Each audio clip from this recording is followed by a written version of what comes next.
Christ mythers will claim Jesus never existed and was just a copy of Mithra, because Mithra was born of a virgin on December 25th. He was a traveling teacher and performed miracles. He had 12 disciples. He sacrificed himself for world peace, was buried in a tomb, and resurrected 3 days later on Easter morning. His followers were promised immortality. He was called the Good Shepherd, Savior, Redeemer, the Way, the Truth, and the Light. His holy day was Sunday, and his followers partook in the Lord's Supper every week. So do we have proof that Jesus was a mythic copy of the god Mithra? Well, for that to even be remotely true, some of this nonsense would have to be factually correct, and in fact it is not. First, there are actually 3 different versions of Mithra, and none of them match Christianity. Most who try to claim this tend to think the Mithra of the Roman cult is where Jesus came from. But this mystical religion surrounding Mithra didn't leave any writings behind for us to know what they believe. So we have to piece most of it together from secondhand sources and inscriptions. First, it is unlikely Mithra was born of a virgin. All sources indicate the Roman version was born out of a rock.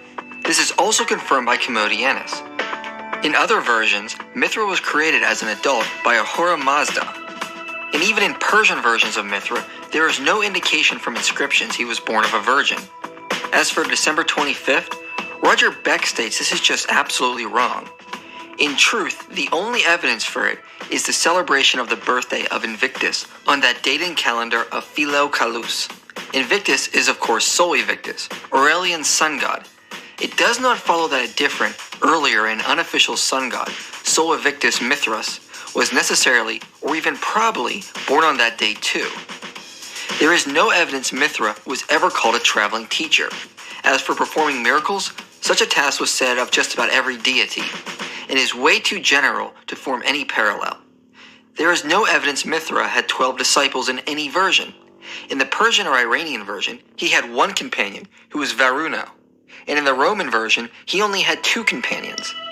The idea that Mithra had 12 disciples is taken from this image of Mithra slaying of the bull, where he is surrounded by 12 figures. But these are not disciples. They are the signs of the zodiac. Plus, this inscription postdates Christianity, so it cannot mean any type of dependency. There is no evidence Mithra sacrificed himself for world peace, and Christ mythers have yet to provide any evidence. The closest one can get is the story of Mithra slaying the bull, but that doesn't compare to Christianity at all. As for his burial and resurrection, this is just an outright modern lie. There is no indication in any version of Mithra that he died, let alone was buried and resurrected. The closest one can get is a piece of graffiti dated to after 200 AD, which reads, "And us too you saved by spilling the eternal blood." However, every Mithric scholar notes this refers to the spilling of the bull's blood, not his own. The Mithric cult probably did promise their followers immortality, because that was customary in almost all religions, and is way too general to force any type of real parallel. But even if this is true, we still aren't really sure, because again, we simply don't have any Mithric writings left for us. Roger Beck even suspects that in the Mithric religion, there was never any specific ritual about the soul's journey after death.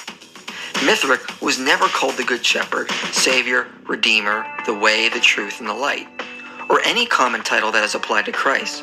These are just outright lies. Now, it is true that Mithra's holy day was on Sunday, but given there are only 7 days in a week, and the first day of the week was significant for many cultures, it is hardly evidence of borrowing. Plus, we should also note, most of our knowledge on the Mithric cult comes from after the time of Jesus. So if there was borrowing, it is more probable it was the other way around, meaning the Mithric cult stole from Christians. Michelle Zalzman even notes the Mithric cult use of Sunday postdates the New Testament. Finally, there is no evidence of a Lord's Supper in the Mithric cult. Any reference to this comes from very late medieval texts that cannot be trusted. So since that is the case, there is no evidence Jesus was just a myth based on Mithra.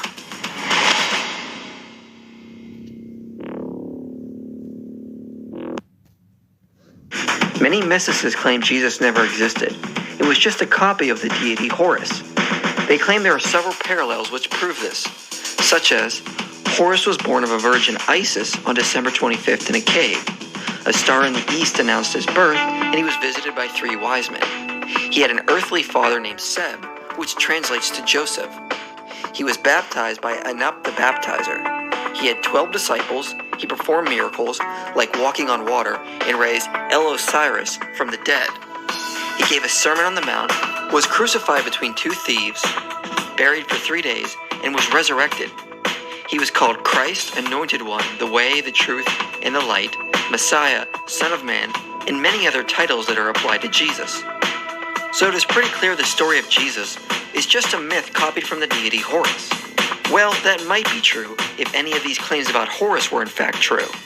The fact is, most of this nonsense is a lie, and we can't find it anywhere in ancient Egyptian literature. First off, Horus's mother Isis was not a virgin and was actually married to Horus's father, Osiris, and she is shown in depictions as a falcon hovering over an erect Osiris. There is no reason to think Isis was a virgin, as most Egyptologists do not even claim this.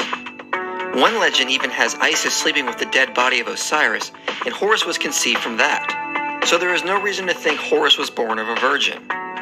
There is also no evidence Horus was born in a cave, let alone a manger. James Fraser says Horus was born in a swamp, and there is no evidence of a star in the east or 3 wise men. Let's also remember in the Gospels, it doesn't say 3 wise men visited Jesus. It says an untold amount of magi visited Christ after his birth, but it never says 3. As for December 25th, this also cannot be confirmed.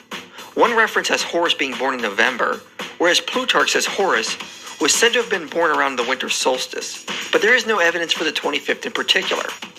Also, Jesus was never confirmed to have been born on December 25th. It was just an estimate based on early calculations, but never confirmed or written in the New Testament. Seb was never said to be Horus's earthly father. In fact, Seb was a god, the god of the earth, or the earth itself, and there is no linguistic connection to the name of Joseph. Some references say Seb was the father of Osiris, not Horus. There is no Egyptian scholar who has ever heard of Anup the Baptizer. This was just made up out of thin air by mysticists. Horus was never said to have 12 disciples. Some legends say he had 4, and some just say he had an untold amount. Horus did perform miracles, but that would be expected from any deity. As for walking on water, there is no evidence of this. He also didn't raise Osiris from the dead. Osiris didn't come back to life, but remained in the underworld to serve as god of the dead. Plus, there is no evidence Osiris was ever referred to with the prefix El.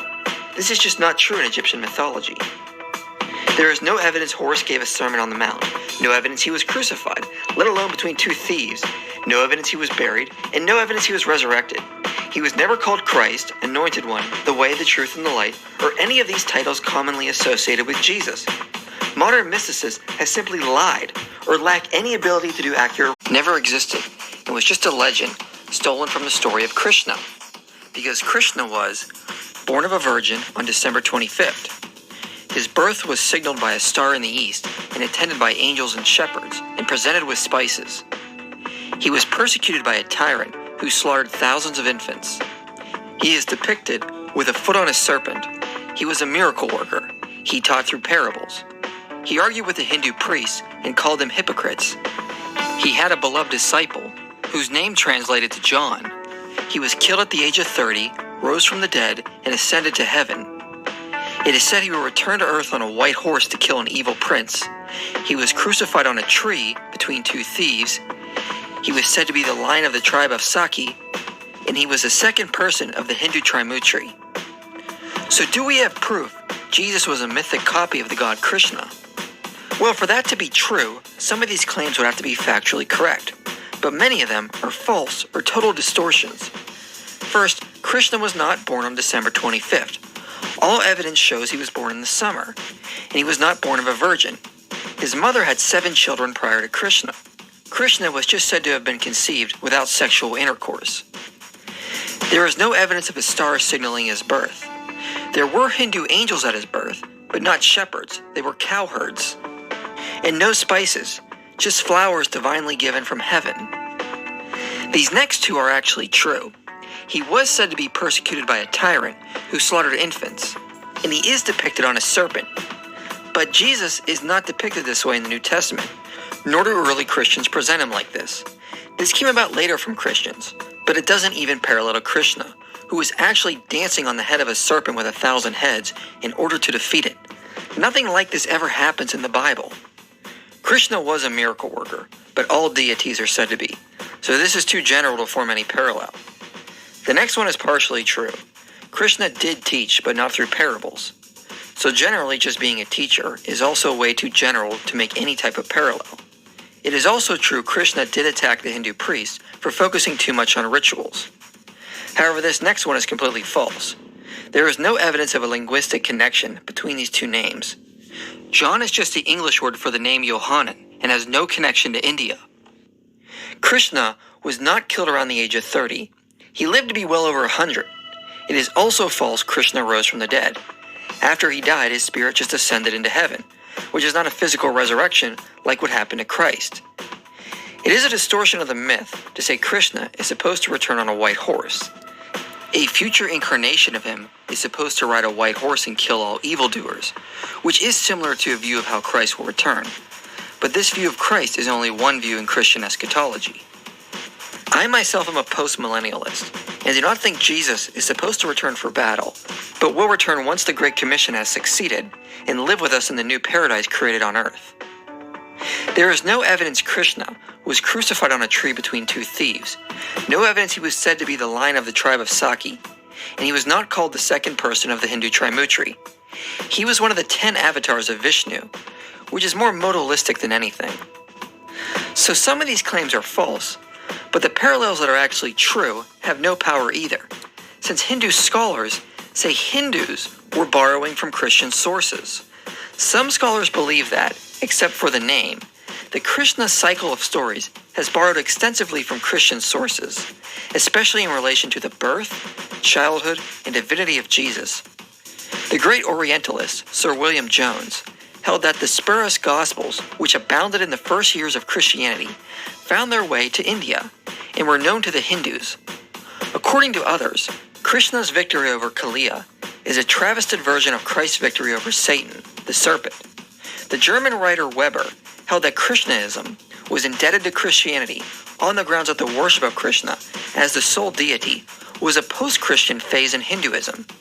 In the legend of his birth and the celebration of his birthdays, the honor paid to his mother, Devika, and his life as a herdsman all showed Christian influence. Summing up all the data, Hopkins says, considering how late are these Krishna legends in India, there can be no doubt that the Hindus borrowed the tales, but not in name. Dr. Edwin Bryant says these stories of Krishna that are similar to Christianity can only be dated as early as between the 4th and 6th century, with another scholar suggesting they may be as early as the 2nd century, which is still too late to say the Gospels were a copy of them. So in reality, there is some borrowing, but scholarship suggests it happened the other way around, which would make sense, since many of these stories about Krishna come from tales that postdate Jesus. So since that is the case, there is no evidence Jesus was just a myth